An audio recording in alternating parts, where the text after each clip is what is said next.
Welcome to the Outer Realm with Michelle DeRoche and Amelia Pisano.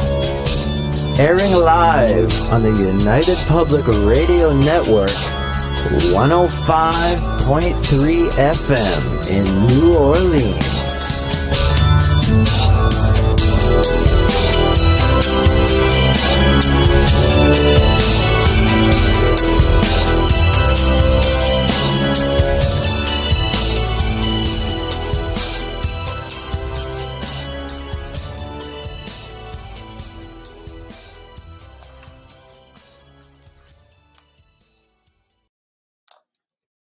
Good evening, everyone. Welcome to the Wednesday night segment of The Outer Realm.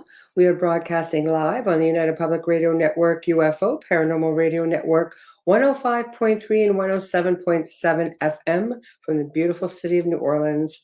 We are fully sponsored by the amazing people over at Folgers Coffee who have been a part of our journey since the very beginning.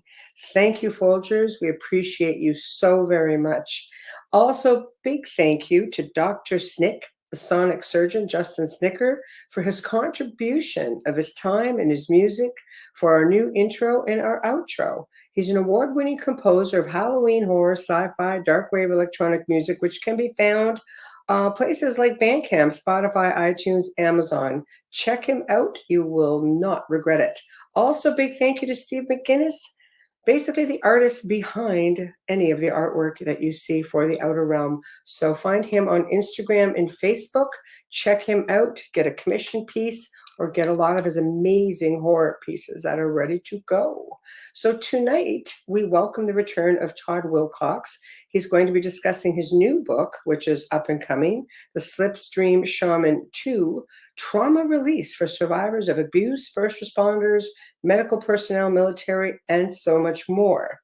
Now, tonight, in order to participate, we have 7 chat rooms because, yes, people, we are on Roku.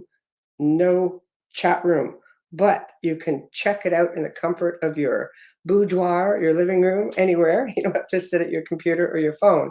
But check us out on, for chat rooms. Okay, YouTube, UFO Paranormal Radio, UFO Gods and Extraterrestrials, Outer Realm. Facebook, we've got UFO Paranormal United Public Radio, News on the Flip Side, The Outer Realm, and Canada's Most Haunted. And we're waiting for Bubbles to get on. Apparently, StreamYard is not letting her on. Yes, Joe, I know. Producer's going, what? It's not letting her on. I hope we don't have a problem with the guests. Sent via email. It's telling her to go through Messenger or YouTube, and it's not successful in any way, shape, or form. Joe, if you can help her out, I would appreciate it because we just got our Bubbles back. And yeah, StreamYard is just not being a team player. Probably the best way to put it. I can't hear you, man. Sorry, I had it off, so when I came in, I wouldn't be making noise. So tell me again what they're doing. I don't understand. They're not letting her on. So I sent her the link via her email, like I do all the time, like I do with our guests. So we'll see if he ends up popping on in the next minute or so. And so Bubbles can't get, is what you're telling me. Bubbles can't get on. So tell Amelia, listen to me, baby. Facebook try to log in with my email. It'll send me a code, and I'll send you the code, and you can just come in that way, like we do. She can come in the way we do. Yeah. You just got to shake it, Mom. That's all. Uh-oh. It's not going to help our guest, though. Well, it shouldn't do it to your guest. But I don't know. I didn't have a guest on tonight, so I don't want to say that. And somebody told me LinkedIn was looping tonight. We had that problem with Dell a couple of weeks ago on something that was looping. So I don't know what that's about. If people have a problem like that, you write to myself and Michelle and let us know, because we don't know if somebody don't write to us because we're actually live. Yeah, she says she got a code. It still won't let her in. Well, you probably don't have the same code anymore. You I know, they're only good for 10 minutes, Bubbles. Try again. You need a new code. I don't know. Made it. Hey, Wayne, how's it going? Yeah, so I don't know, but I hope this actually gets Somebody told me this Wayne guy was an alien. Yeah, hey, you know what? Knock it out, man. You know what? Let's talk something fishy while we wait for the guest. Uh-oh. Did you see the message I sent you? No, I see. I was going to read it, but then I came in. I was going to read it, and I came in here because I seen There's, you was on. you know, when you look up into the sky, you see the space station, right? Yep. We all see it, right? Well, that's because you And live where there's no but stars. But okay, go ahead. no, yeah, that's hilarious. Only for 2 different nights in the last 5 days, there's been something equally as big, and just down, you know, here you've got up to the left of it, you've got the space station, and just below it, to the right a little bit, at about the 5 o'clock mark, you've got something else just sitting there. And I don't know what it is, but it's sat there for ages and What ages. the hell? And I don't know. But hey, our guest made it in. Bubbles can't make it in, I but seen our the cat. guest made it in. Hang What tight, the Todd. hell is this? I'm To sorry? keep broadcast secure, the host asked you to. The host, what did you do? Did you get mad at Bubbles or something? I just sent her It's the saying code. the host Todd is made it. asking for I that. sent Todd the same code. He's here I in don't the know. green Maybe send room her a waiting. different code or something. Here, let me send you a code, Bubbles. Let me see if this helps any. Oh my God. I don't know what that was. I haven't, that's the first time I've ever seen I that. have absolutely no idea. It's Just wait, waiting for Amelia. Try to get her on. I there don't know. she is. Todd's got the exact same code, and he's here. I've never seen that code before. That's a first. Way It's to go, Bubbles! You broke StreamYard. well, I'm kind of wondering about StreamYard, like I said, because of Dal Lessie last week was having a looping problem, and somebody said tonight on LinkedIn I was having a looping problem. So I said, I "Look, you don't want don't to hear me know. We're looping. not on That'll drive me LinkedIn. crazy too." Now we're on Roku tonight. I had Woo! all the sexy people in with me tonight. That's all I got to say. She Todd, needs you you should have to. been there, man. Whoo, you're missing out, dude. She needs you to send her the I email sent her the too. code. Let me see if she sent me a thing for the link. I got my email open too. Email. Yeah. Okay. I'm trying to be good. I It come in my got email nothing, yet? man. I Well, got nothing. I just sent her the code back to her. I haven't seen an email come in yet, so I'll keep an eye on it. Okay, so here's a And I'll shut up picture. since you have a guest. Yeah, I'm going to send you the same picture, Joe. Wayne took a picture and sent it to me, so I'll send it to you so you can check this puppy out. And I this is wonder what what it we've been was. seeing in the night sky, not moving, and I can't tell what it is. So she even copied and pasted it.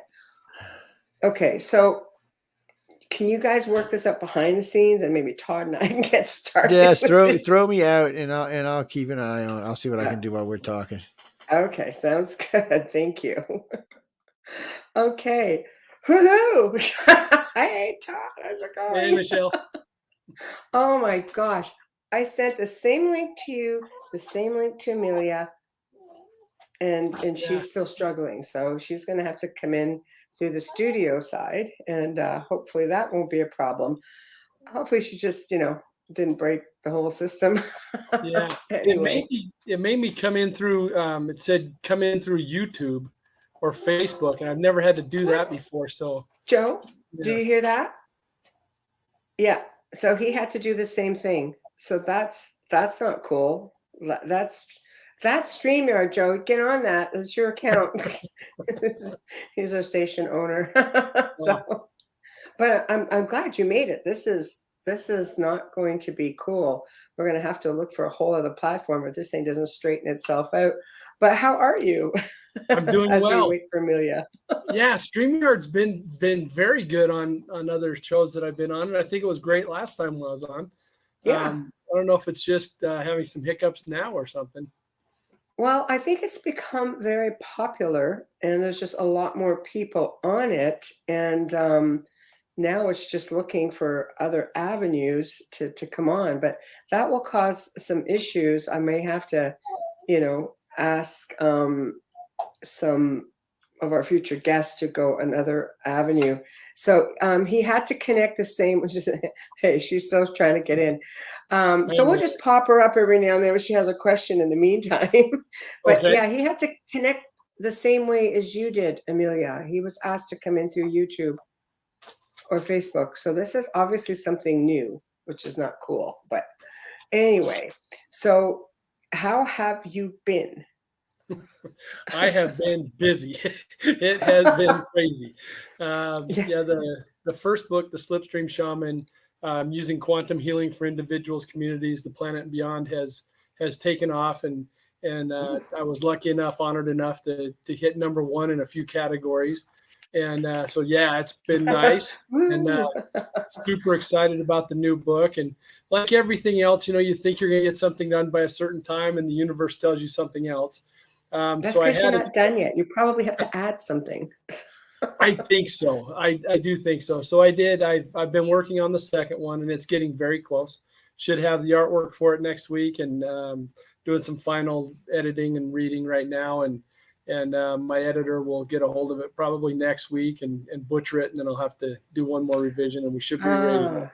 Maybe you need to add a section about like radio show hosts who get stressed out because their soundboard just won't let their other co-hosts come on and join them. Okay. I feel dramatic. I'm traumatized right now. I'm sure Bubbles is just having a moment on her own right now too. So why don't you refresh us a little bit on book 1, and we can then slip into book 2. Sure. So book 1, I'll show it. And as I talk about my energy here in a few minutes, that is really what my energy looks like. You can see a couple hands holding energy. That's what mine looks like now. It started out as a light blue color. And what it really started out, my energy, when I was finding my energy, it was to help people in paranormal investigations. We put together a group that was going to go help people that nobody else could. And the question I had was, well, we're the groups that haven't been able to help these people. What are we going to do that's different as this secondary group? And so we started learning things. And what I learned, what the team learned from a shaman, was how to access our energy. And that was really the start of the Slipstream Shaman book. As I was learning how to access the energy, the shaman that was teaching us was saying that your energy is going to be red and it's going to be hot. Hi, Amelia. Hi, how are you? Oh, that's loud. Sorry, yeah, I had to go in through Facebook, and it's got access to everything on my Facebook right now. Yeah, I had to go through YouTube, so it was an adventure. And one of the things we'll talk about in a minute is polymedella. In fact, we'll just kind of skip to that right now. And polymedella is a many healing, and it's in the first Slipstream Shaman book. And I'm going to do a many healing for electronics, specifically for people that have podcasts and do things like this. I can tell you on my own radio show and podcast, I am famous for blowing up electronics. And if I get anybody on that's had any kind of alien abduction, contact, anything like that, for sure something's going to happen. The power's going to go out. We're not going to be able to contact. So I'm going to do a polymedella, and I will add that to the second book, and we'll be sure to talk about the outer realm on that. Thank you very much. That's right. I was just saying, Bubbles was probably just having a meltdown on the other side. I was traumatized. See, right there, we can use you. I was more angry than anything, that because it has access to my profile and my friends list now. That's why I was upset. Yeah. But Joe has to fix that. That's right, Joseph. Yeah. So, come on, Joe. So I had to come in YouTube. Yeah. So it's obviously something new. So I wrote C as an SIS, but it came out SEE. I wasn't being cheeky. I was writing C as in yes. When Todd got through and said, I had to go through YouTube. But anyways, enough of my drama. Please continue. Okay. So now in Todd's and your listeners, go ahead. Your listeners have heard this before. As I was listening to the shaman teach us how to find our energy, it wasn't working for me. She was describing a completely different experience. So I did it on my own. And really this whole thing came about on my own. She gave me the basic tools to use. And then I found my own way. And that's really what the first Slipstream Shaman book is about, helping you find the basic tools to access a place of energy and spirit. And I call that place the quantum room. I teach you how to find that room and how to work in it, how to find your own energy and use it for protection and to help guide you and do different things. Because of that energy and because of the quantum room where I could actually meditate, I was able to find my purpose. And that purpose was to help. and people searching for their purpose that just never seem to find it. This could be the way for you to do that. And I will also tell you that as you're looking for your purpose, you may think that when you find it, everything's going to be great. Everything's just going to open up and be easy. That's not necessarily the case. You now know where you're going. You still have to find your way there.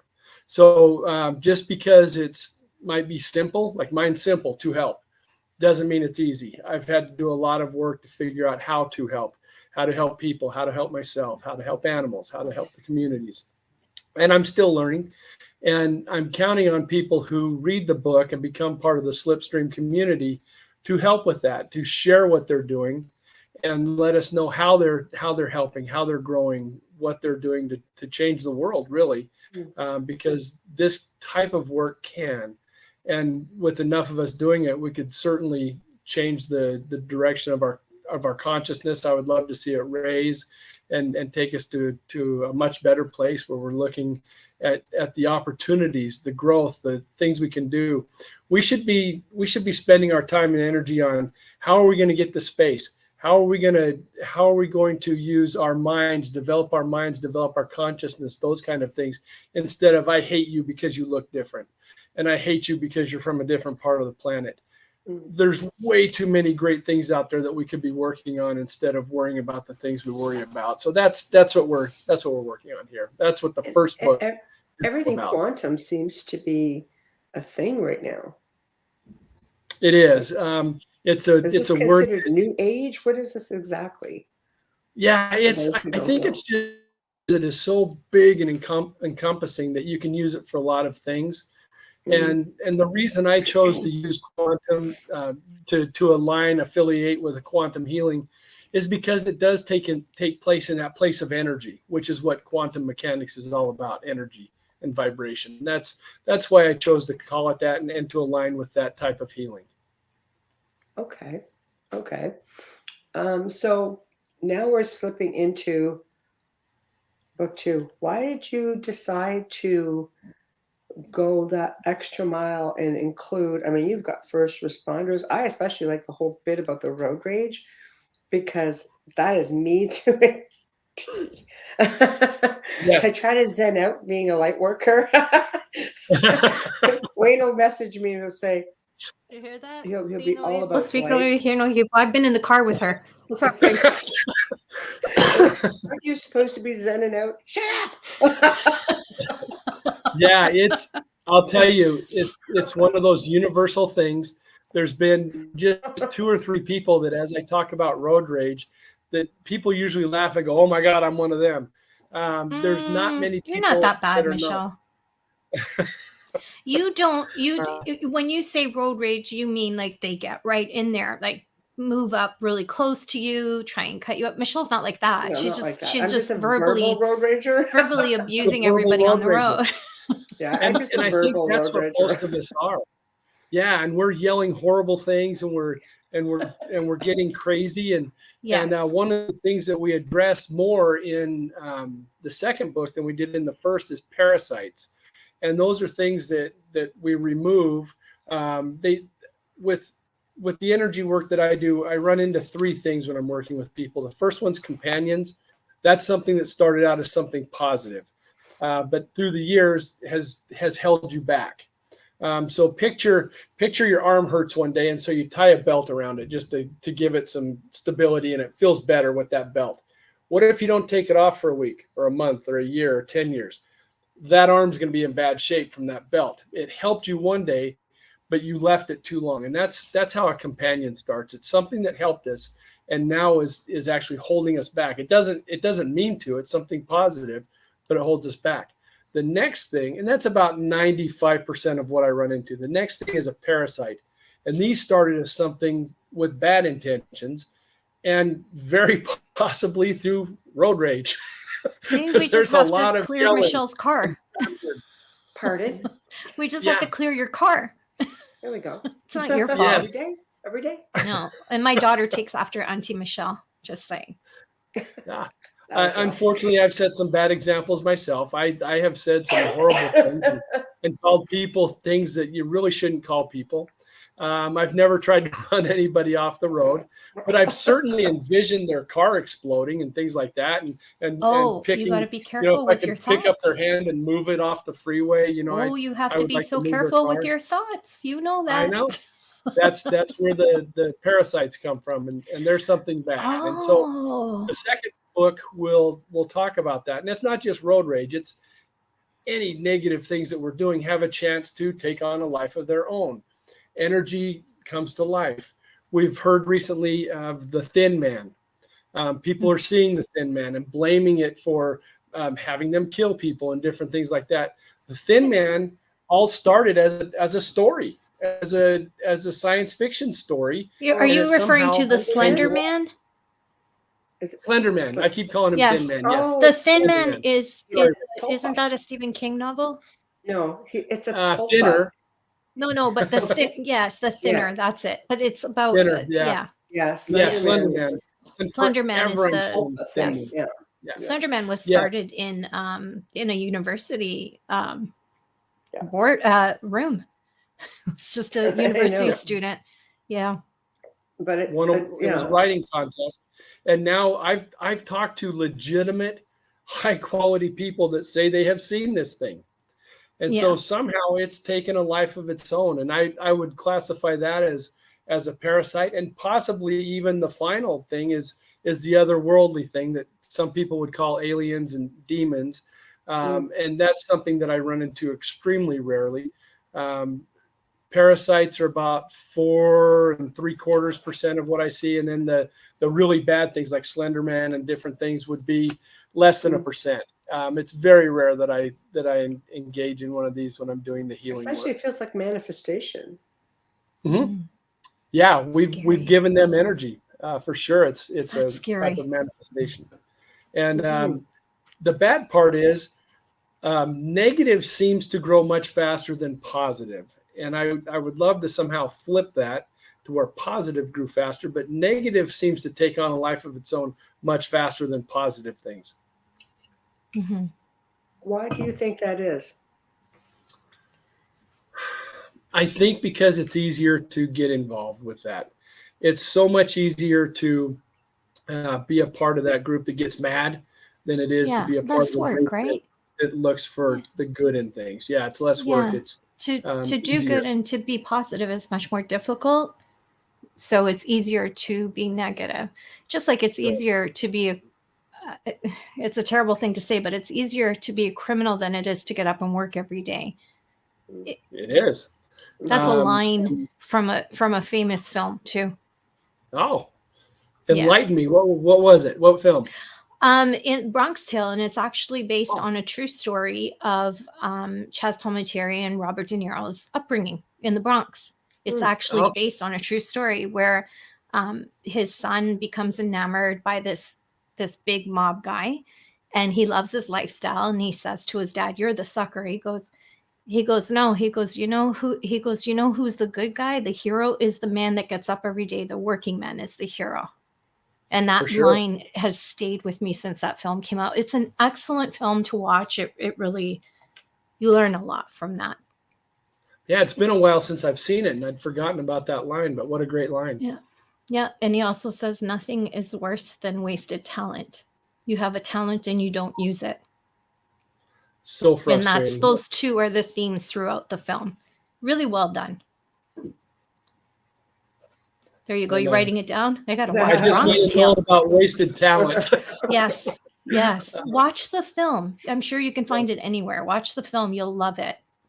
Yeah, I have actually seen it, but it's been a long time. Probably like the first year it came out. Right. And just the music itself, you can continue watching that all the time. Really well done. Very good. I will have to check that out.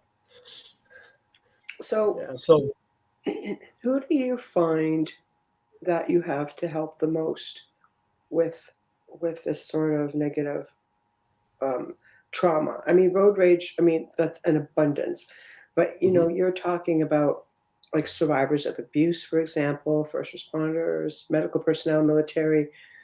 Where do you find that you're the busiest? So with those groups, shockingly, maybe it's not shocking, but the people identified in this book tend to not want to get help. They're alpha males, they're alpha females. I can do this. I can stand alone. I don't need the help. And so unfortunately, not a lot of them have gotten the help yet. And the reason this whole thing started was one day I was talking with my sister, and she said, I can tell if somebody's in a first responder role as soon as they walk into a room because they have this plume around them. She described it as a plume, and she can just see all the things that they're holding on to. Everything from putting a Band-Aid on a cut finger to pulling parts of people out of cars or burning things whatever the horrible things that they have to see, and they're holding this thing to them, and there's this plume around them. And she asked me, is there something you can do to help these people with the plume? And that's how this whole thing started. And what we're finding is not just are they holding on to everything, but they're slowly cutting themselves off from people. They're losing the connection with their friends, with their family, with the outside world. They're very close with the people that are doing the same things they are, but they're losing an understanding that with the outside world. It's an understanding. Sorry. Yeah, no, you're absolutely right. And so, unfortunately, I find that I don't help these people very often. But the people that I do help are from all walks of life and all around the world. It's amazing. One of the things I talk about on these shows is that I'll do a healing session, an energy alignment healing for anybody that wants me to, and I can do that from a distance. I can do it in other, for people in other countries. That's become so popular. I just want everybody to know that I'm over 2 months behind right now. I can only do so many a day. It just takes a lot of energy out of me. I could only do 3 a day at first. I've gotten to where I can do 10 to 15, but I've just been absolutely overwhelmed. It's an avalanche of people asking for help, and it's across the board. The kind of work they do, the things they ask for. It's anything from they can't sleep at night to pain, and that was another reason for this book. The trauma release, which is the biggest part of this book, allows people to start healing. When I was in high school, I had a hernia, a bad hernia. It was huge, and I was embarrassed to talk about it. I didn't tell my parents about it for quite a while. I went through a wrestling season with it, and I saw a movie about testicular cancer, and I thought, oh my God, maybe that's what I have. So I finally said something. Turned out I had a massive hernia. They immediately, it was like the next day I was in surgery because it was so big. Excuse me. And during that operation, I actually died. I left my body and watched part of it, watched the doctor screaming at the anesthesiologist screaming back. A nurse runs out of the room. There's total chaos.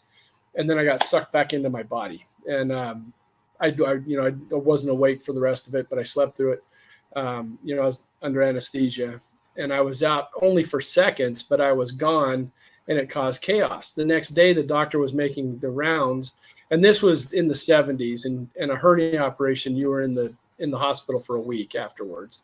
And they were making the rounds, checking the incision. And when I asked the doctor about it, he went pale and said, no, that didn't happen. None of that happened. And I never saw him again. Every other day, each day I was there, a doctor came to see me. It was not him ever again. It was different surgeons. And nobody would talk about it. And they all said that nothing like that happened. But I saw it. I was a part of it. They don't talk about it. I had 3 NDEs on the same bed in recovery, and they don't talk about it. There's little notes that in your file that you actually have to get another doctor to read. Okay. At least in Canada, because that's, I found out later through nurses because I had someone who was a friend who worked on the same floor. That's how I found out what happened. All I knew is I took longer to get up. Nobody tells you anything. They don't want you suing them. Right. And I think that was it. And again, there's that ego, they're doing a surgery and you die. So there's an ego thing, and then the suits and all that. So yeah, a lot went on. And so I'm in the hospital for a week. There was a lot of pain. It took forever. I can remember walking through school. I was in high school, and it just hurt forever. It took a long time for my legs to work right. I was an athlete, I was a runner, I was a wrestler, and, I was used to moving around, and I couldn't do it. And for decades, that scar hurt. It was raised, it was red, it hurt. Oh, And that's crazy that long. Yeah, it would not go away. And then I learned the process that I'm going to teach people, the trauma release process, about 15 years ago, a different version of it. I've since modified it and brought it on to what we do. But the genesis of it, I learned about 15 years ago. When I worked that process on me, the pain stopped almost immediately. Within a couple days, the swelling started going down. Within a month, the swelling was gone. And within a year, I could hardly see the scar. Now, this is something that I'd had for over 20 years that bothered me. And a hernia scar is right where your belt is. So it's always in contact and always painful. And this thing went away. And so that was something that I wanted to share with people. And like everything else, we've evolved, and it's different than when I first learned it. I always try. Somebody challenged me one time, with any process you do to help people heal, if it takes you 7 steps, see if there's a way to do it in 5. And so I'm always trying to refine things and cut out the missteps. I like 6 Sigma and lean technologies where you cut out steps and cut out deficiencies. And so that's what I've done with that process to get it to where it's much more efficient than it used to be, but with the same results. And I'm a believer because it helped me. And it's not just physical trauma, it's emotional trauma. You can go through just about anything that's hurting you and remove the emotion from it. It still happened. You're not erasing it from your memory. You still have it, but you've taken the emotion out. You've sucked that emotion out, and now you can heal. You're not attached to it. Exactly. And so now you can heal. And that's really what this book is about, finding a way to release that trauma and heal and move on. How does that affect you, Todd? Like, what does it do to your body, your physicality, your mind when you're doing this type of healing? That's a great question. So when I'm doing the healing, I am in such a wonderful place that I'm getting good air. I really should come out of these hyper energized because, I'm breathing right. I'm in a state of meditation. But there is a part of it that takes my energy. And I think that is, I'm so concerned about making sure that I'm helping people. I want everybody I work with to be helped. And what I need to remember is not everybody's going to be 100%. Just the fact that we're working on somebody, we're going to get 1 or 2% for sure. Something's going to improve, something's going to change. We know that again through quantum mechanics, the observer effect. As soon as you put energy on something, it changes it. Mm-hmm. And we're putting positive energy on something. So we will change it. We will make it better. Now, is it going to be 1%, 2%, 100%? That's what we don't know. And I think I put a lot of pressure on myself because I want every single thing I do with everybody to be 100%. And that might suck my energy. And I think that's a really wonderful question, Amelia. Thank you for that. I hadn't really thought about it before, but yeah, it does take it out of me. After I do about 10, I can no longer concentrate most of the time. Sometimes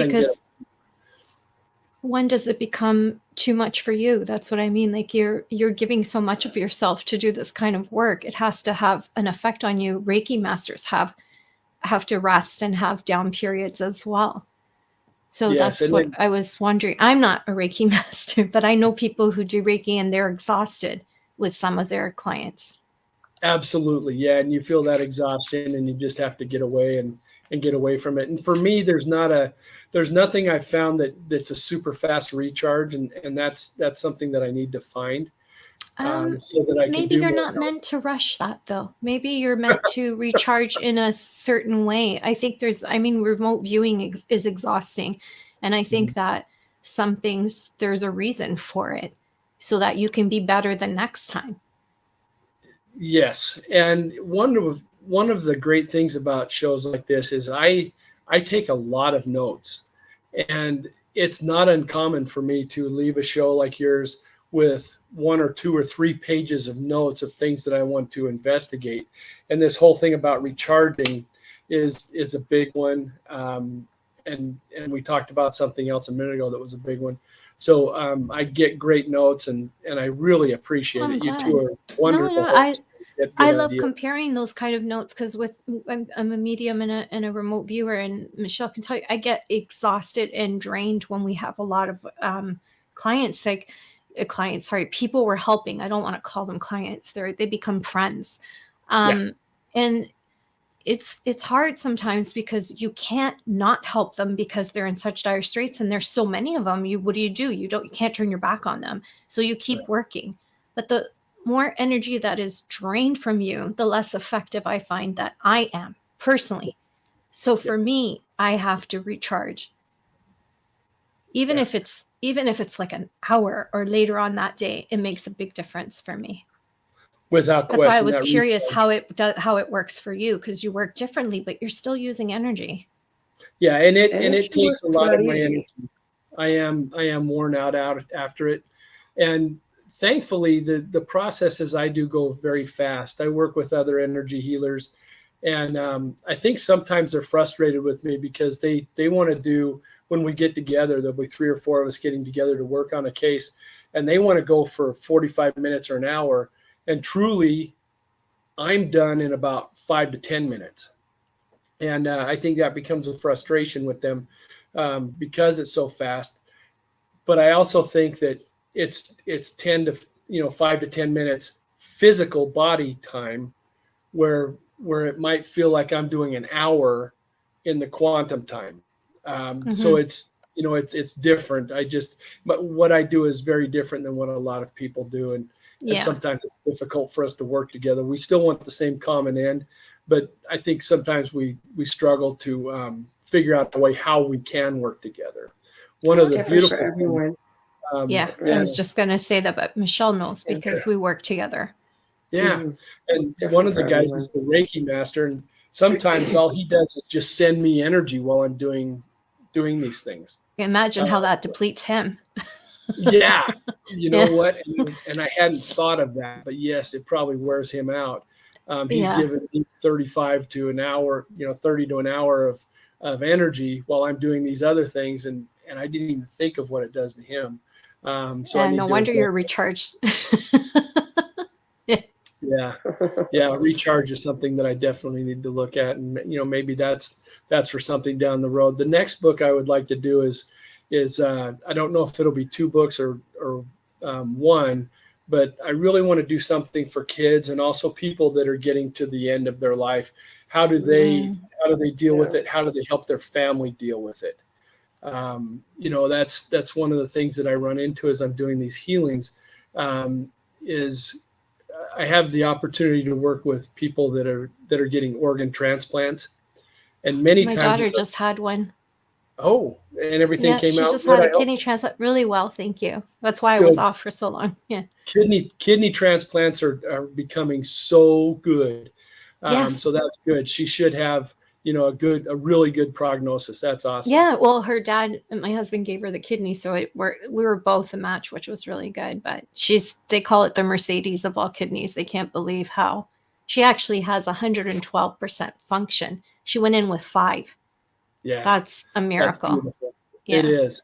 It's a miracle. Thank you. Yeah. And when I'm working with these people that have received the organs, it's not uncommon for the donor to come into the quantum room and join us. And then I do the same thing for the donor.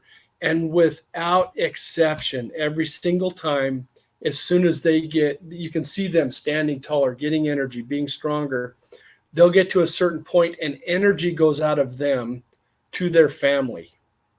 Once they feel better from what they just went through, they immediately want to help the family. And I would imagine that the sick people, sick kids really are concerned about their family as much as they're concerned about themselves. I think they're even more maybe concerned about their family and want them healed. And so that's what the next thing will be about. And it'll probably be combined into 1 book. And it was originally going to be 2, but I think it will just be 1. I think it's great because I know just working with people who are grieving and the things that they manifest and draw to them during this process, and, you know, it's really difficult. It's probably one of the worst times that people actually go through in their lives. Yeah. And sometimes, you know, people grieve for a really long time. Not that there's any time limit on it. I always say there's no time limit on grief, but some people just never seem to come out of it. Depends on the relationship with the person too. Oh, And sure. what stage of life, because I've lost people at 3 different stages, you know, and I've grieved them all differently, and your role in their life too. So, but definitely, I with you. Major surgery causes depression and causes you grieve, and you don't even realize that you're grieving. Everybody who's in the, you know, the heart of it goes through it, and that would be incredible work if you can help them heal after the fact, because even heart surgery, people go through, it's known to have, you get depression. It happens through anesthetic. All kinds of things happen. You know, it really changes the way your body functions. And it takes time to go back mentally and physically. Right. And the way you interact with your family and your loved ones really changes too. The dynamics between parents and children, the dynamics between spouses, those things really can take a beating during a big operation, a big illness. And I would really like to address and help with that, and see what we can do to alleviate some of that. What do you do when you come across someone who doesn't really know where the trauma is coming from? Let's say past life. Let's say one example, past life. Let's use another example if we want to go really out there. Abductions, you know, alien abductions. Things are going on. You know, they just have no idea it's happening to them. How do you know where to start? How to focus your energy? So when I'm working with somebody without their input, what takes place is, you can see behind me, the wrong way. There's a picture of a dog, and I have a team, a spiritual team that helps me, and the leader of that is a beagle that I had quite a few years ago, and she could find anything. That dog could sniff out anything. She had the best nose I've ever been around, and she will track it down. And we don't always know what it is, and we don't always know why it looks like it does or why it is. You know, she'll remove what looks like a rag from around somebody's heart. Then we find out that the person has heart trouble, and now they start to heal. And that's why I like to go into it fairly blind, because if I know too much, my brain is trying to steer us towards what I think is the right thing. The logic mind, yeah. Yes, and so what I want is for spirit and energy to kick in, and that's where the dogs help me find what's going on with the people. And sometimes, you know, it might be something on their back, but it really correlates to their leg. Just like a nerve, you know, you'll have a pain in your back from a nerve, and you've actually pinched something in your hip. Things like that happen. But as soon as I describe it to them, within a day or two, they'll go, "Oh, that makes sense. That's where this thing happened," you know, and they can put 2 and 2 together. So many times I don't know what the problem is, and neither do they, or where it started. And we don't always need to. We know that there's a manifestation there, and we address that. And it shows itself in different ways. It might look like a stick or a rock or a bird or a, you know, who knows what it looks like as we're working with it. And we remove it, we heal it, and let it return to its natural energy state where it, you know, these are things that want to help for the most part. So we return it to that place in the universe where it can help again. So yeah, we don't always know. There is timeline regression therapy we can do, and many times that will find if it was a past life or you know, what's really fun and amazing is many times it's a past life on a different planet. That's people fun. know me. Oh, that's so cool. But yeah, I don't have all the past life work I've done, not a single thing has been on this planet, and nothing that I've been can I recognize. I've been a water creature. I was a thing. My favorite one was I was this thing that had, this is my watch, and my arms, legs, body, everything looked kind of like that. It all kind of moved that same It's like way. Terminator. In segments. Yeah. Yeah. And and it's always, all I ever get to see is the end. I get to see like the last minute or two of that life. I haven't, lived the life. I just see the end. And I can remember my hand going down, watching my hand, thinking, well, that looks odd. And the three digits, and all of it segmented, sort of like that. Didn't look metal, but it was all segmented and moved weird. Another time I kind of looked like a turtle with great big bowed out legs, and a spear thing went into my neck and killed me. And so, just odd things. I've never had a normal one. You're sounding a lot like Avatar, Todd. I like you were Dr. Octopus, but you're sounding a lot like Avatar. I mean, I watched it a long time ago. Don't hate me. I'm not a sci-fi person. But yeah, I just remember everything being so weird and different, right? Yes, and that's what my stuff has been. It's just weird and different. Crazy. And people that know me believe it. Because, if something's going to be weird and different, it's probably associated with me. Who are we to say that you didn't experience it? We don't know. I'm positive that I did. But when I do other people's, I've never done a regression for other people that they weren't human in their lives. And I would also like to throw out, I'm not entirely sure it's easy to say past lives. I'm just used to it. I kind of feel like it's more of a concurrent life. When I'm working in that place of energy and spirit, time doesn't exist the same way. And so when I'm writing my experiences down, I'm using present tense, past tense, future tense in the same sentence about the same thing. And it makes no sense to people that understand English, but the words are correct for what was happening. And so I think time, when we get outside of our body, instead of, we look at time as lineal. Like if you took a spaghetti noodle and you pulled it straight, that's what we think time is. I think time is more like if you take that same noodle and just kind of wad it up in your palm, and different parts of it are touching at different times. I think many of these things are more concurrent than past or future lives. I think they're all happening now, and we don't understand exactly how that all works. What about like even, ancestral imprinting, DNA imprinting, memories of our ancestors? Let's face it. I mean, we all share that DNA. So if you have something traumatic happening to one of them, could that affect someone that you're asked to help? And how do you remove that? So what I think is happening is that trauma is coming up the line, the DNA, and it's affecting everybody. And when we do these healings, and we get the person that I'm working with right now, we remove that item, we help it heal, we help that person heal. What happens, and it's the 7 generations, I'll talk about that in a second. But what happens is the healing that you do now goes backwards. And I think I'm moving the wrong hand, but it goes back in time, healing ancestors, and then it shoots forward in time. And that's where you get that slipstream effect. Just like when the semi passes you on the freeway, it pushes you off to the side, then sucks you back over, and you get behind it. And now you're going faster than you were, but your RPMs are lower. You're going faster, using less energy.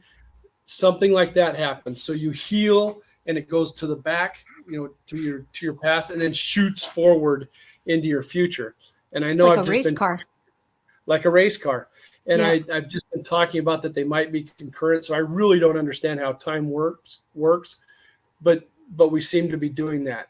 At the end of each healing session, I invite their 7 generations to come in and connect with them. And this is 7 generations of their past, 7 generations of their future. It's not just DNA generations, it's spirit groups, it's friends, it's, all kinds of important people to them. Sometimes it's people they don't even know, but have an effect on their lives. And all those entities come in when we do the 7 generations to help the person with connection, with love, with protection, and enjoy that healing that just happened that affected all of them.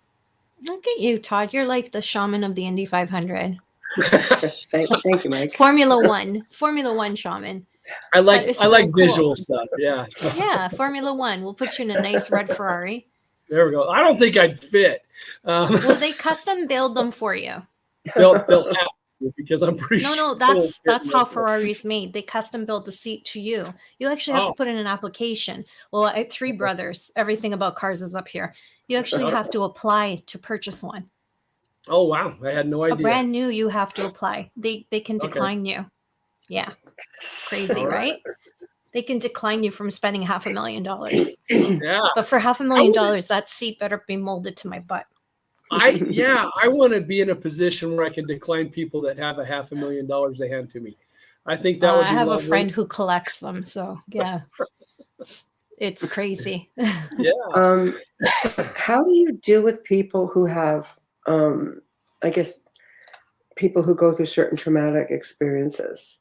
I can understand this. Let's say, victims of abuse, perhaps as children, you block some of that out.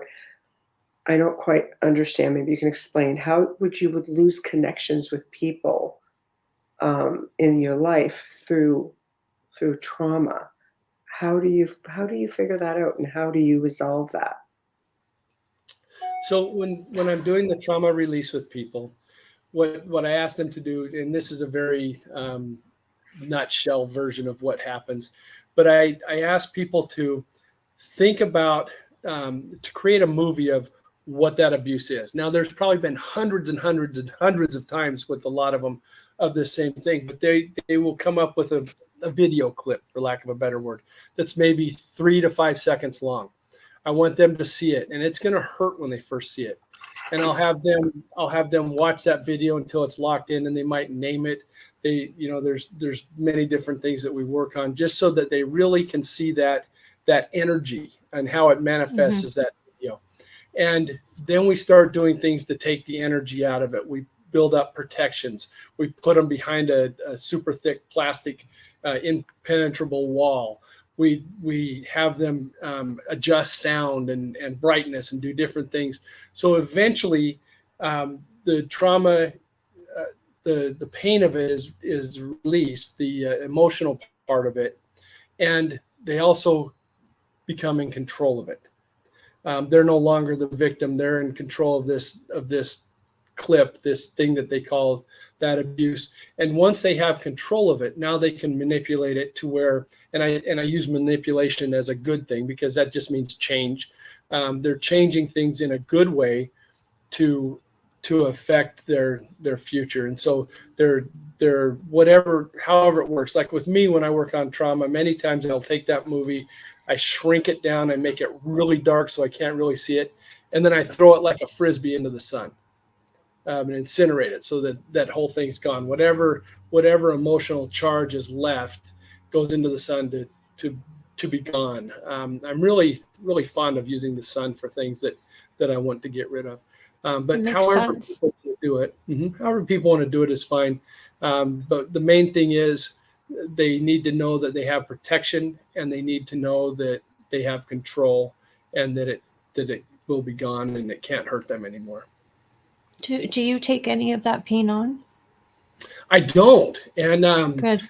That's really the wonderful thing about this. With many energy healers, when they're doing that kind of work, that there's some that I think called pain eaters, and they actually ingest that pain from people. Those are strong empaths, yeah.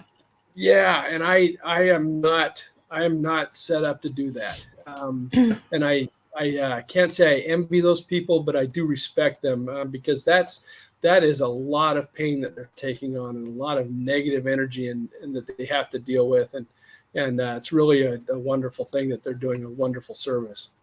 Some people have even ended up becoming ill, healers who work physically with people. I knew an Indigenous man who, it sort of got passed down to him from his elders, and he was an RCMP officer, and he stopped all of that when it came time for him to take over this responsibility, I guess. And he was so gifted, but he was always taking on just beyond the traumas. Like he would heal people of cancer and things like that. And he would be sick, physically sick for days, throwing up just black, just goop, I can't even imagine, the physical aspect of all of that work. And again, that kind of leads to that plume we were talking about earlier, where they're taking on everything they've seen and been involved in, and they're so strong they can handle it,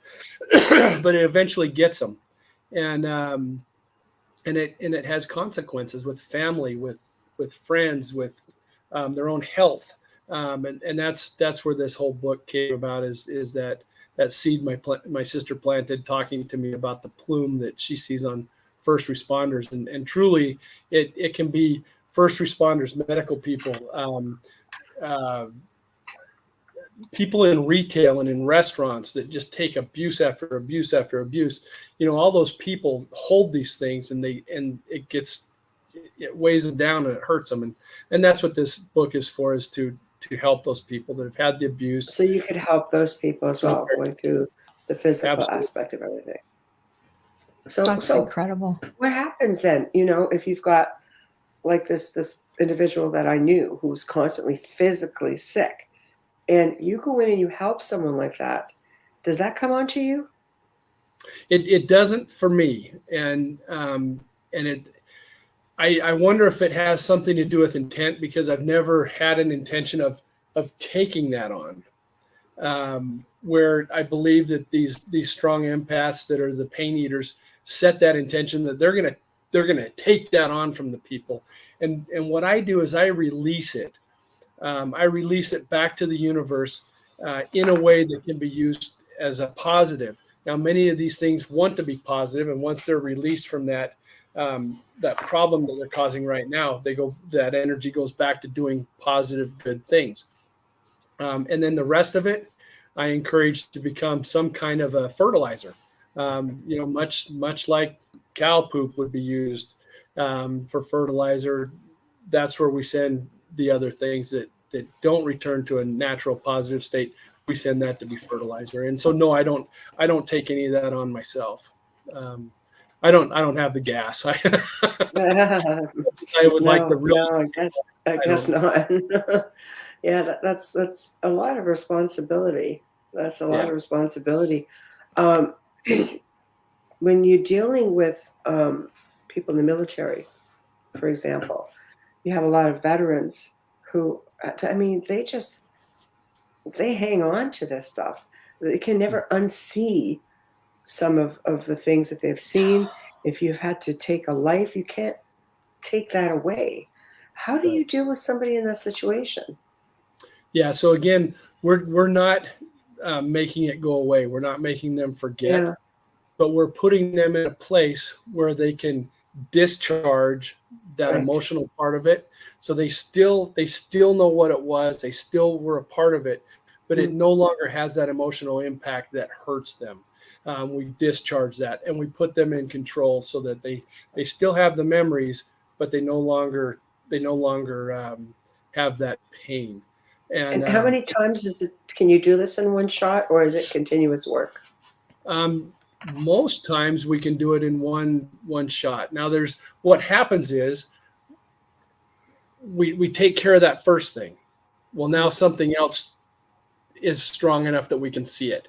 You don't always know what's next. You see that with sick people. They fix the blood clot, but now because the heart's pumping better, it damages something else. And and so you do see things like that where you fix the one thing and now something else moves to the front and you have to deal with that. And so you might have to deal with 5, 10, 20 things. It's really hard to say. Sometimes they will all lump together and be done in 1 or 2 tries, but sometimes each one comes up and you deal with it. Another thing you run into is you do this, and sometimes people will say, you know what, that was a big part of me. That was part of my identity. I want it back. Oh, so it becomes you see that with the pain. It becomes such a big part of their personality. They're attached to it. That it's an bring attachment. Yes. So that that one's a tougher one. How do you help them know that that doesn't need to be a part of who they are and part of their personality anymore, and let them move on? That's a tougher one. Wow. I never really thought about that. Yeah, that's really tough. It's like you become so conditioned. It's like people who have, I'll slip into the paranormal for a moment, people who have some kind of an attachment of sort, malevolent entity that's just consuming you. Sometimes it's almost like, what do they call it? The Stockholm syndrome, where you just are so used to being a certain way that when you remove it, you have this huge sense of loss and you don't even know how to exist or carry on without that. Is it similar to that sort of situation? It's very much like that, and I ran into that so many times in the paranormal work. You would go in, you'd help the person, they would get rid of whatever was attached to them, stalking them, whatever, and then they felt bad. They were no longer special because that was gone. They no longer had that adrenaline. They no longer had that thing to talk about, and they invite it back, and then you have to start all over again. And so you do run into that. One of the things that we know is that nature abhors a vacuum. So the big process in Slipstream Shaman 1 is once we remove something from somebody, we fill that area with love for healing. And the same thing with the thing that we remove, the companion or the parasite or whatever, is when we remove it, we hit it with cleansing energy, and then we just fill that thing up with love. Now, sometimes those parasites will revert back to something positive, will change to something positive, and then they'll go help the universe. Sometimes there's just nothing positive to those things, and all that love just makes them dissolve, and they're gone, and they're no longer anything there. Right. Wayne has a really amazing comment. Wayne says, it's been my experience that big problems are more often than not a multitude of smaller issues, all intertwined with one another. Tackling the issues as a singular problem rarely yields results. And that's what I was talking about a minute ago. We go in and we look for what we think it is. We get rid of that. If the problem's still there, something new arises and we work with that. And then something new arises and we work with that. So sometimes we are done in 1 or 2 sessions, and sometimes it's 5, 10, 15, 20 as more and more things come up. And yeah, Wayne's exactly right. That there's so many things going on that if you try to do, what many times you think it's only one, and you work on that and you get results, but then it comes back. And that's when you start finding the new things, the nuances, and start cleaning them up. Wow. Yeah. It's like, Wayne's right. Yeah. Yeah.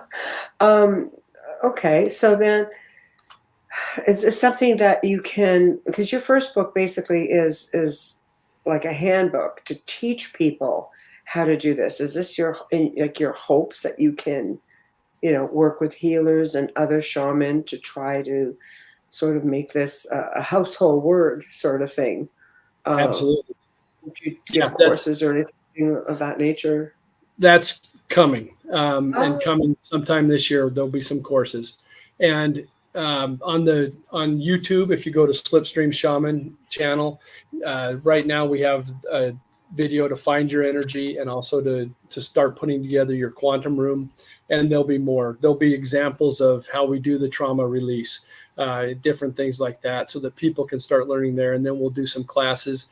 It'll probably start as online Zoom type things. And then I would hope that it evolves into something where we get people together, because you just can't beat that group interaction. What I would love to do is, as this second book gets out, if we can get to work with some police forces, a city force, a sheriff force, a fire department, and work with multiple people in person, helping them learn these skills so they can take it back to their squad bays and to their different firehouses. You're going to need a very open-minded police force. And I work in that field. That's not easy. Not a super open-minded, yeah. And again, very strong, very determined people, and that think I can fix it myself. But I'm hoping that as they see results, that they're able to let that barrier down and do some work and help each other. I would love it if you and your group could work with vets. That would be like, for me, the ultimate. PTSD is so sad and it ruins lives, and I just would love to see that enforced there somehow, because they're so dismissed when they come back. Yes. It's really sad, and they really don't have any help. Even in Canada, they're so dismissed and just ignored, and it's just sad. People think, Canadians don't really have an army, but we do. We have a Marine. It's a different level of army, but it is a Marine force, and they are boots on the ground, and they are watching children die. Right? Yeah. We do have SEALs. They're not called Navy SEALs because it's a different country, but we do have that kind of elite force, and they're not getting the help they need when they come back. And I would love to see that implemented in part of their programs when they return. Yes. I bet you they would be willing to try anything. I would love that. And that's what we're working on. And I truly hope that this is something, again, my purpose here is to help. And that's what I want to do. And I served in the military also, and I get it. Thank you for your service. Thank you. Thankfully, I was when nothing was going on. So, it was a safe time. It's so fearful though. Yeah, absolutely. Yeah. And me going in, a kind of a hot-headed, crazy 18-year-old, nothing's going to hurt me, kind of normal. Attitude. Yeah. And then as a parent, I'm thinking, well, what if my kids want to do this? Right. So you can understand what your parents went through when you were, you don't want to see your child in the military. I understand. Right. That. Yeah. So thankfully mine didn't. And, like you said, everybody that's in there, thank you. We definitely need it. And we also need to do a better job taking care of them. Absolutely. We just don't take care of the armed forces the way they should be. And I think it's a travesty. We really need to take better care of them and their families. Well, they're our heroes, and look at how we treat them. For sure. They absolutely are. And so are first responders. All I'm saying is when you go into the military, nobody sees what they see. No. Right. Whether they're active, they're shooting, whatever.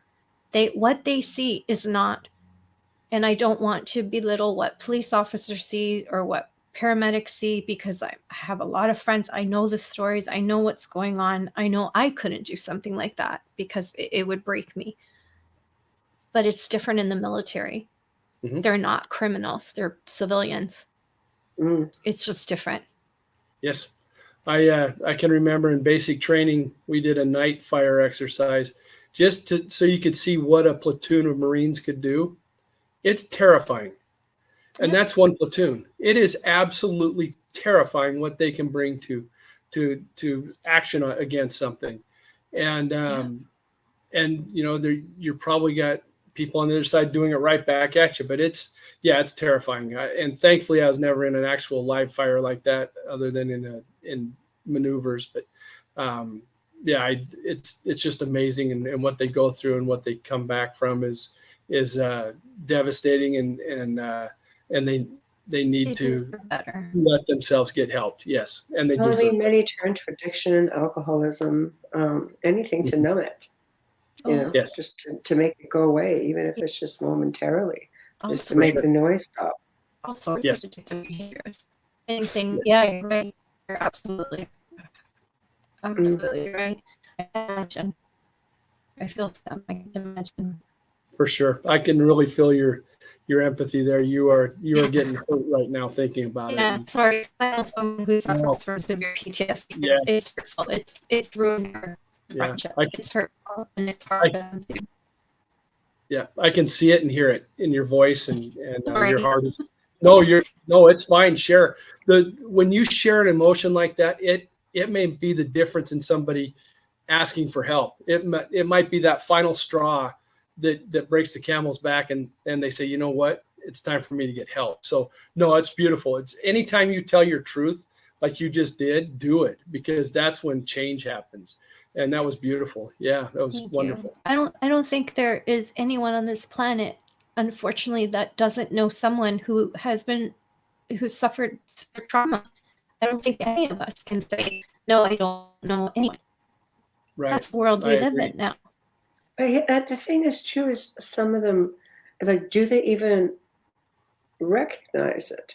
I have a friend right now whose family member is a veteran, and he's a young guy, probably late 30s, early 40s, and so he just doesn't get it. But I mean, he's always been, I always say, broken, because they don't want to go to the work, they don't want to do the counseling. I won't say all of them in this specific situation, but turn to alcoholism, turn to drugs. It just seems to be easier, but yet it's just they just claim to live this really happy life.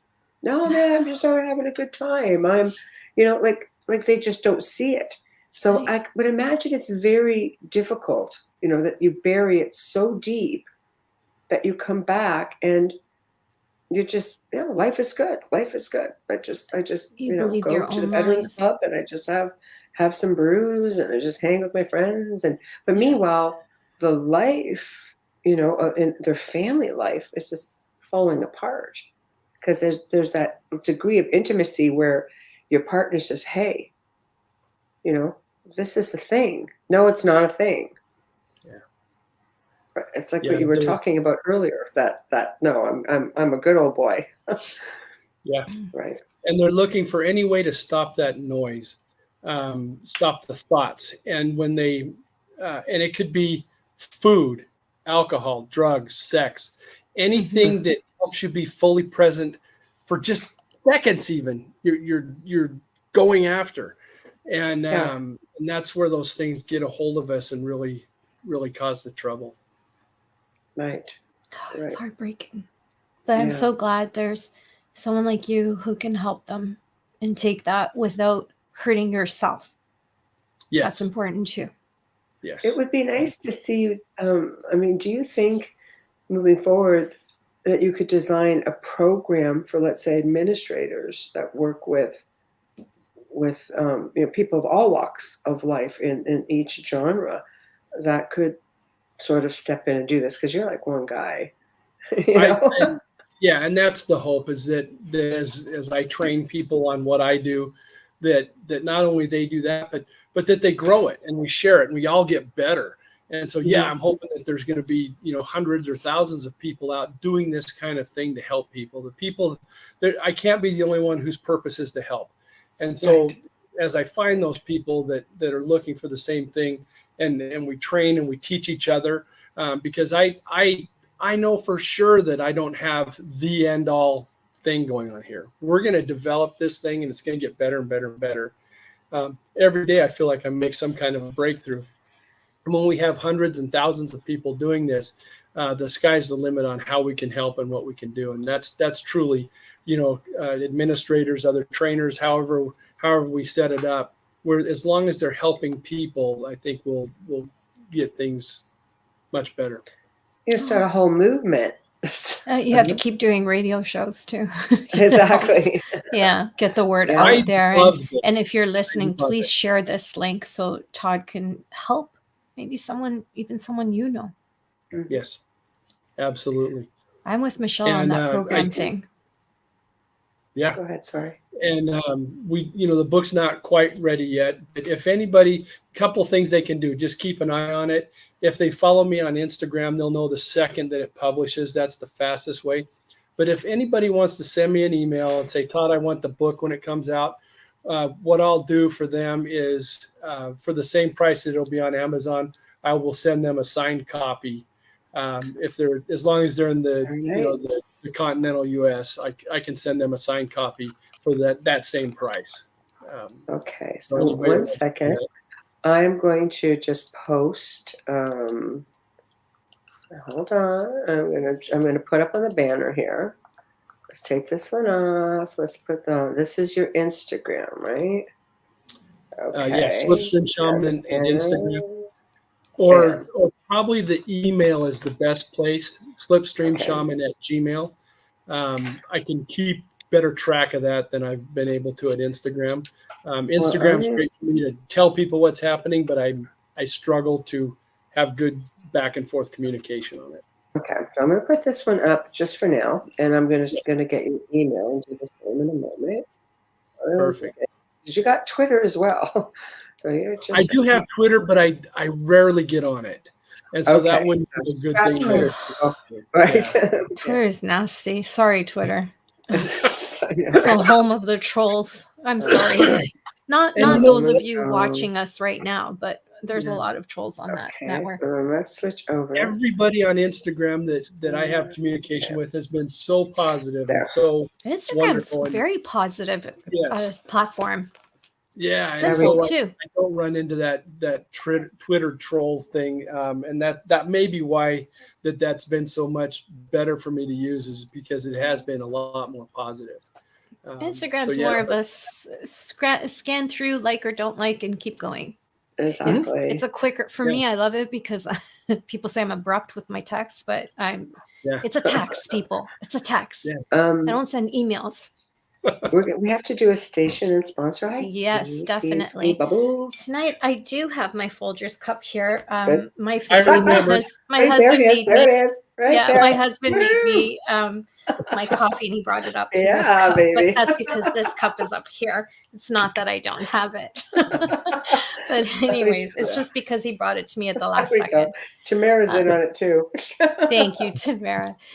You are listening to The Outer Realm with Michelle DeRoche and Amelia Pisano, coming to you live from the beautiful city of New Orleans on 107.7 and 105.3 FM. Tonight, our guest, we welcome back Todd Wilcox, and we are discussing his book, Slipstream Shaman 2, Trauma Release for Survivors of Abuse, First Responders, Medical Personnel, Military, and more.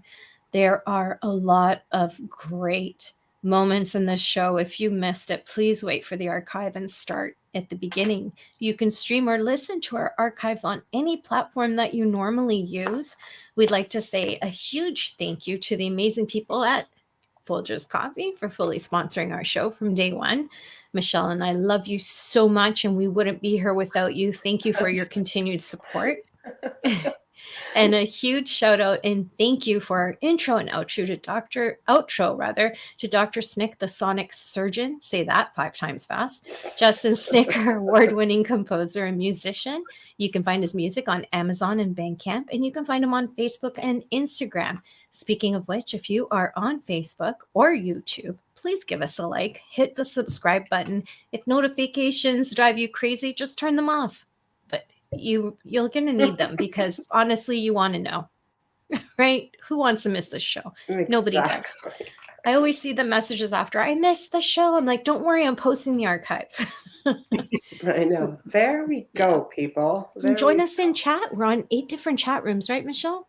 We're on 7 now. 7. Because we are on Roku, and Roku does not have a chat room, but it's Roku. So, So 7, we're down to 7, but you know what? There's a lot of ways to get a hold of us all. So I suggest do it. In fact, if you want to email the show, there we go.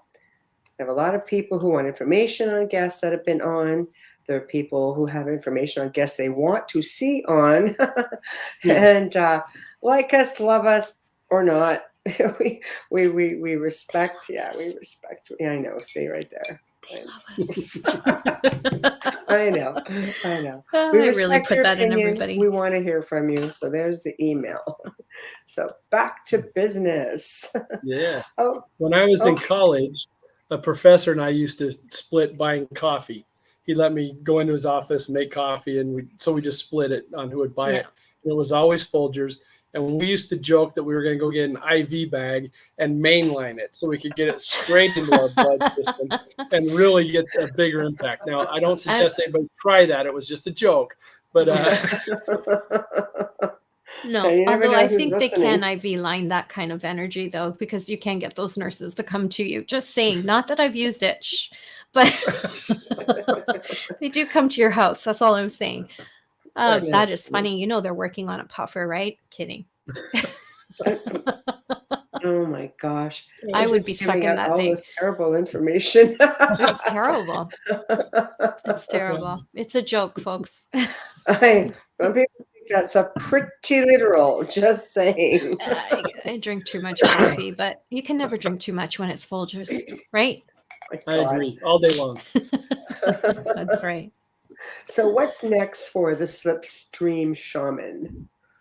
You know, what I'm working towards this year is all about helping more people and transitioning away from having a day job that takes 50 to 60 hours a week to doing this more full time. And that's where the YouTube helps. That's where Instagram helps as we build this up, and I'm on more shows like this and future TV things. That's going to help me transition away. And as soon as I can do this full time, I will be helping even more people. And the same goes with the training. That's really a big step for this year, is setting up some trainings, doing some Zoom trainings and some in-person trainings, and hopefully getting with some police and fire departments and working that way, and some military units and helping them. And it's just really, the sky's the limit on where we go. And it might be get into some webinars, that sort of thing.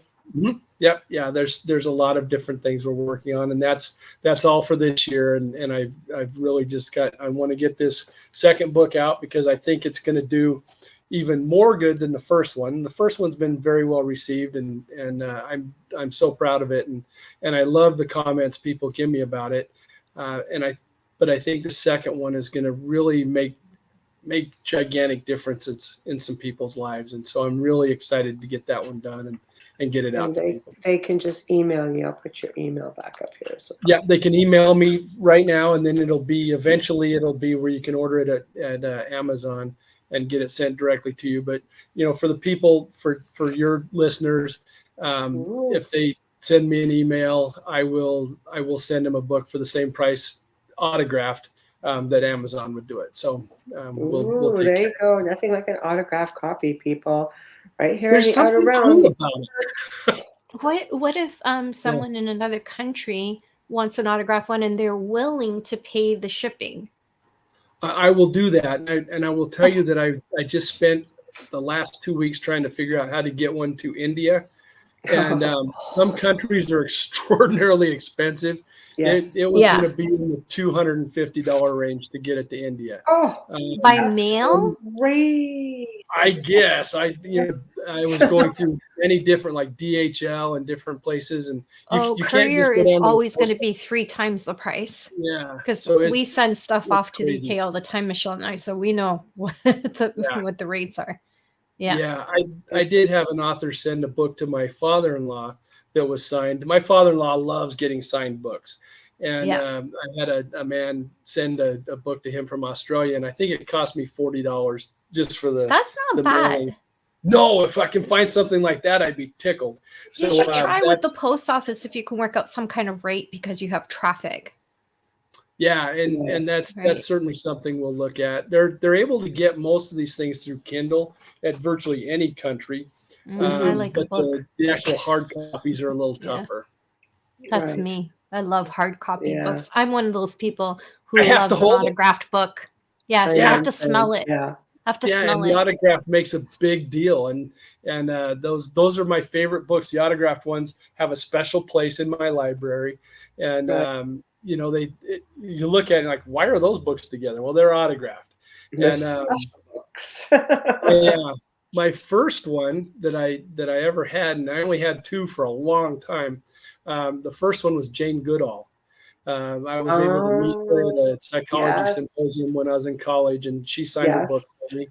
I was shocked at how tiny she was. There is nothing to her. Those chimps could have just given her a doink with their finger and knocked her across the room. She's very petite. She was right there in them. Yeah, she was so little.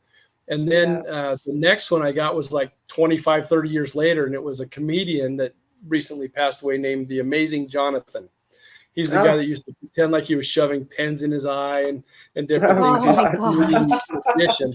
And so I had those 2. And then my third one was people that I knew, and I said, "You're in a place of honor. You're right between Jane Goodall and the amazing Jonathan. Right? Wow. And I still keep it that way. All my signed stuff are, between Jane Goodall and amazing Jonathan. And I'm really fortunate because I have three friends who have autographed signed their books, and I just adore them. They're right on my bookcase where everybody can see. Yeah, they're the ones in the center. Wayne's, of course, he's got 4. They're right there. They have he has his own shelf. If they're signed, they get prominent spots. But yes, there's a absolutely. smell. I love going into especially an old bookstore. There's that smell as soon as you walk in. It's like, seriously. Oh, I'm home. They put campfire in a candle. Why don't they put old library? What are we missing? Yeah, old library and a leather chair smell put together. Come on. Somebody get on that. At the librarian in the hilarious House of Frightenstein. Right? But they should put that in a candle. For sure. That's true. Library Why not? smell. People love the smell of books. That's why you hold them and you feel them, and I don't know, I just love them. I do too. I like to pretend that I'm on Star Trek when I'm holding a Kindle because it does look like something Picard would hold. But truly, I would much rather have a book. Oh my gosh. We're going to segue because I would love to know more about the paranormal work you do on a quantum level and more. And we would love for you to come back on the show in the future to talk about the paranormal aspect of all this, or crypto, or UFOs, the whole gambit. Mm-hmm. But as a segue into that, I'd like to maybe just finish off with your work and how your work, quantumly speaking, fits into all of that. Okay. One of the things that I find is there's when you say shadow people, it can mean a lot of different things. It can be people seeing moving shadows in a building. It could be a creature that looks like a shadow that's running around. When I'm talking about shadow people, I see a specific type over and over and over. And that's the one that's about 6 feet tall, kind of heavily built, looks like it's wearing a hat or a helmet. It has a face, but you can't see it. It has like a long cape, and it's dark. It's going to be dark gray, black, midnight blue. It's a dark color like that. And I call that the watching man. And it seems to just stand in a doorway or at the foot of a bed or in a room and watch you. You don't get to see it for very long, but it's very interested in you. And what I'm finding as I do this work is that many times I will run into those things in that place of energy and spirit. And again, all they're doing is watching. I was working on a house that had a number of people that were healthy when they moved in and didn't live very long afterwards. They got very sick and didn't live. Oh. And what I found was that there was this thing in the basement that was just sucking energy out of the house. Oh. It was one of those otherworldly things I talked about that I don't find very often. I cut that thing off, sealed up the house. There doesn't seem to be a problem now. But 3 of those things were watching me as I was doing this. They were following me through the house, and it was metaphysical. I wasn't there. I was doing it in that place of energy and spirit. But they were following me in the rooms that I went to. And once I sealed that thing off, they were no longer in the room I was in. But as I was leaving, getting ready to go up the stairs, they were at the stairway watching me. And as I approached them, they just moved out of the way. And you've seen it in movies where they'll have a big circle and the two guys are fighting in the middle of it, and the guy wins, and now he's won their respect, and they move out of the way so he can walk through, or those kind of things. And that's what it kind of felt like, was that they approved of what I just did. They moved out of the way for me so I could leave. I was doing a timeline journey on myself, and I went back to a place where I was probably 4 years old, maybe 3. And I was in the basement of my parents' house. And when I was a kid, I loved Westerns and science fiction. That was what I wanted to watch: cartoons, Westerns, science fiction. And I loved the way on the Westerns, the guys would always just ride the horses so fast. Those horses were just going fast. And so I had a horse in the basement, was one of those horses that had a spring, 2 springs in the front, 2 springs in the back. I had one of those growing up. Yeah. Yeah. And I would ride that thing. I'm surprised the springs didn't explode. I just be going crazy. Yeah. And I was doing a timeline regression on myself, and I'm in that room down in the basement, and there was 12 of these watching men there watching me do this. 12. 12 of them. And I didn't think anything of it. As a young kid, I'm looking at these things, and it seemed normal and okay to me. It didn't bother me. I just, they just seemed like a normal thing. And so as a paranormal investigator, that's, you want to really go after things that you've been involved in. I've got friends that have been abducted, and they really like doing that type of work. I've got friends that see ghosts, and they're like mediums, and they can communicate. So they really like that. I've seen these things a lot, so I want to learn more. And I've talked to several hundred people about them, and only 3, interestingly, have ever had bad experiences with them. And they have, for most of us, it's almost like you see a mist over the face. There's a face there, but you can't see it. But these 3, and other people have talked about this too, will see glowing eyes, usually red or yellow. And that's what these 3 men have seen. And here's the funny part about these 3. They're all retired police officers, all very much alphas, all very much the guy that runs in when everybody else runs out. And they see these things, and it scares the crap out of them. Of course. Where the rest of us see these things without the glowing eyes and just for the most part think, well, this is interesting. What's going on here? But when they see those things with the glowing eyes, it scares the crap out of them. And these are guys that don't scare. But it's ominous. They can't control that. They don't know what it is. And they're used to knowing and being conditioned and trained to deal with and assail it. And they don't know what to do when they see something like that. Yeah, it's out of their element. And so absolutely.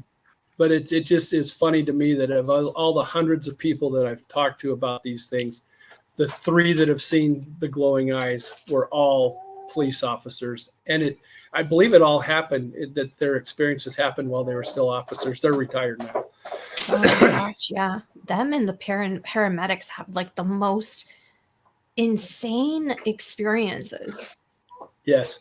Did you think about with paramedics, all the death that they're around a lot of spiritual energy. Absolutely. Where people are in and out of their bodies. Fear. And fear. Oh Lord, That's strong. The fear energy that hits them has to be just insane. Well, even the patients that they're helping, they're in a state of fear. They've either been in a car accident, a heart attack. It's something. It's obviously it's an emergency. So that state of fear, that energy is so strong. It imprints. Coming from the patient, coming from their family, coming from the paramedic. Yes. There's absolutely, Todd. Yeah. So what do we think? What do you think they are then? Obviously, something that feeds off this sort of energy, this fear, this anger, let's say, negative sort of emotions. Sorrow. Yeah. So when we're talking about the ones that I see, I don't feel any kind of danger or scared or anything. It's curiosity for me. And most of the people that I talk to, though I call it the watching man. Yeah. And because they just watch, they don't scare me. Now the 3 that saw the ones with the eyes, there was a lot of fear coming off that. And maybe it's because they need to feed on that fear energy. But the ones that I see and that I've come in contact with and that I've talked to people about, I am not sure what they are. They may be the manifestation of a remote viewer that's watching me. They may be. One guy told me this is one of my favorite stories about them. He was laying in bed, and he looked down at the foot of his bed. He wakes up, looks down at the foot of his bed. He's got sleep paralysis. He can't move. He sees one of those standing at the foot of the bed, staring at him. And then it just walks through him, up through his body. And now it's behind him. So it's like it's in the wall. And as soon as it's behind his head, my friend's perspective that told me about this changed from looking forward, watching this thing to Now he's up there. He's looking through this thing's eyes down at him. And he gets this thing in his mind that says, I am you. And he thinks that it's possibly him in his life review. After you pass and you do that life review, he had the feeling that that's what was going on, and he was able to somehow contact himself during different. that. See, some people believe shadow people could possibly be time travelers. Could So be time. is it a dimensional thing? Maybe this person in a different life or dimension. I've never heard the theory of the life review thing. That's interesting to me. I wonder if there's more than one type of shadow. I mean, we see it in the paranormal definitely. as something, as a negative entity. Maybe, we're Definitely. categorizing it in one group, and it shouldn't be. Yes, there could be hundreds of things like this. And I think you're dead on with that. Something I would also like to talk about with the paranormal is the team I was on, we got plenty of the EVPs that said get out, okay, and F you and things like that. But far and away, what we got was positive things. I've had probably 30 to 50 recordings of the word love. Many times. We love Todd. I love Todd. And it would really drive my partners crazy because it was never I love Karen. It was I don't get those kind. And, I get the see you next Tuesday comment. Yeah. And so it was funny how positive all these things were. Another wonderful EVP that I had, and I didn't even realize what was happening, was I was on a dance floor at a private club. We were doing an investigation in it, and I'm standing in the middle of the dance floor asking questions, and I hear this sentence, and I don't know what it is, and so I'm running it backwards, I'm running it forward, I'm slowing it down, trying to figure out what it is, and nothing makes sense. I send it out to my team. Hey, what do you think this is that I picked up? And one of the girls spoke Italian and said, something just asked you to dance in Italian. And so I'm on the dance floor. Something wants to dance with me. Now I can't dance. Yeah, I kind of, I can do like a Frankenstein shuffle. That's as close to dancing as I can do. I would have tried had I heard it in real time. I would have tried to dance with this thing. But yeah, we've had so many more positive EVPs than negative EVPs. And I don't know if that's just our mindset, our intent, if we're bringing that energy to bring in the more positive things. But far and away, it's been more positive. Now, those type of EVPs don't sell TV shows.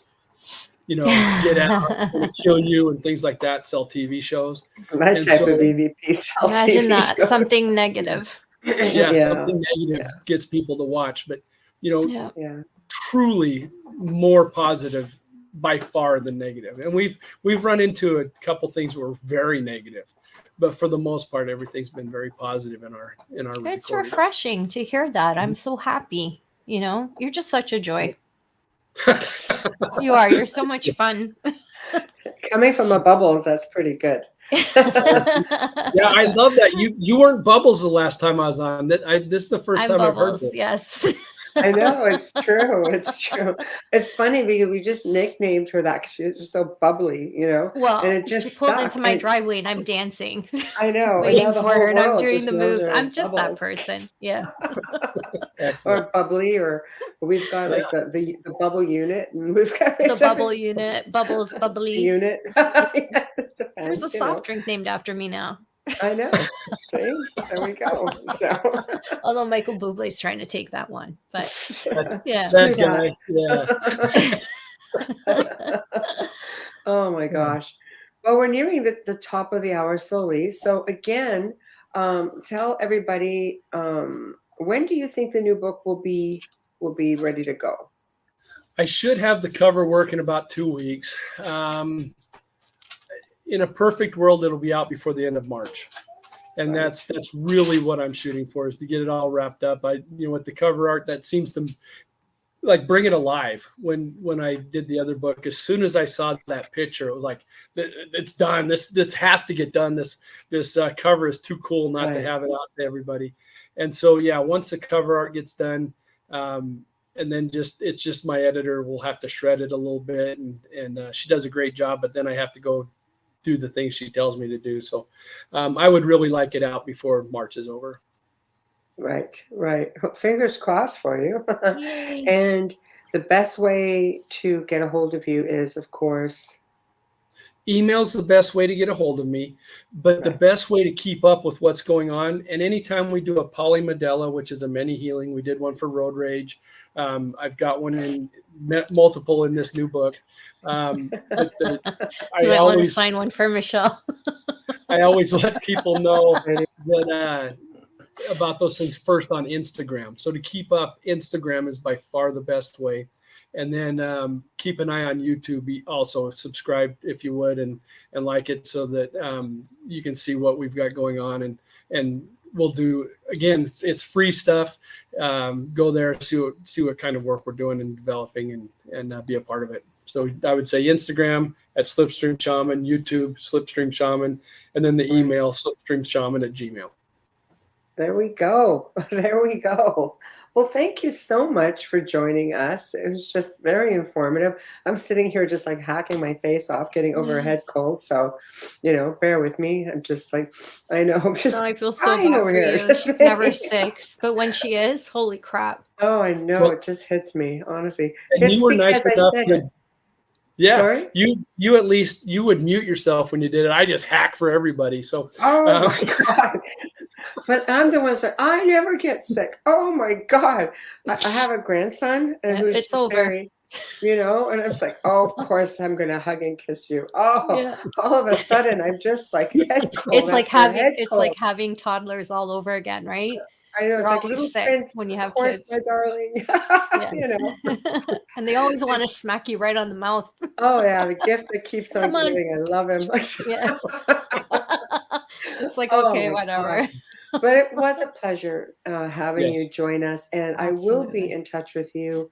I'll give you links and everything like that once we're done with the archives, and we'll book you again maybe for this summer. We'll just incorporate all this into all of this paranormal and crypto stuff that you have. I think it'd be a lot of fun if you're willing. It's so much fun. Yeah, being on with you too is just a blast. You're so much fun. Thank you. Yeah, thank you so much for being here. I'm glad I didn't miss it. There we go. Me too. Yeah. Well, thank you. And I'll be in touch. All right. You take care of yourself. Good night. Thank you. Thank you. Good night. See you later. Good night. Good night. Bye. Well, we have come to the end of another fantastic segment here on The Outer Realm. Big thank you to our guest, Todd Wilcox, for joining us. Big thank you, of course, to Folgers Coffee, who has basically been with us since day one. So very, very appreciative. And thank you to Mara. Poor Michelle. And big thank you to Dr. Snick, the sonic surgeon, Justin Sticker, for his contribution of his voice and his music for our intro and our outro. Big thank you to Steve McGinnis, the artist behind the artwork here at The Outer Realm. Thursday night, okay, you love them. We love them. We are happy and privileged to call them friends. So we welcome back Hamilton White and Richard Stanley. And gosh, what a show it's going to be. They're pretty much picking up where they left off on the last segment on December 29th of last year. And Hamilton has sent over some pictures. So we're going to have some pictures. I'm doing up a little collage, and he's asked me to put them up tomorrow as a bit of a promo. And he's going to have the real thing. Show and tell, because he likes to do a show and tell. So I know. And you're going to want to watch it then. Yes. And we have to give him a big kudos, because for him, it's staying up late. Richard's a night owl, so he'll be up anyway. He's in the south of France. And he's just very laid back and chill about the whole thing. Hamilton is, going to be staying up every 2 a.m. when he starts. Yeah. So, yeah. He's a morning person. Yeah, this is a little early morning. So anyway, it's going to be a lot of fun. They're always a great time. I've never known Hamilton to not be a boatload of fun when he's on the show. And Richard is very fascinating person and Great stories. never a dull moment. So I think between the two of them, they're definitely going to keep us all entertained and some interesting stuff, interesting promo stuff as well. So I will post that up tomorrow, and we will get the show on the road. So be there, get ready and chat, get your questions ready. Because Richard, we usually have live, but Hamilton, not so much. So if you've got questions, get them ready to go. Okay, so thank you all for tuning in. You make it that much more exciting. We love you all. We appreciate you all. And we'll see you tomorrow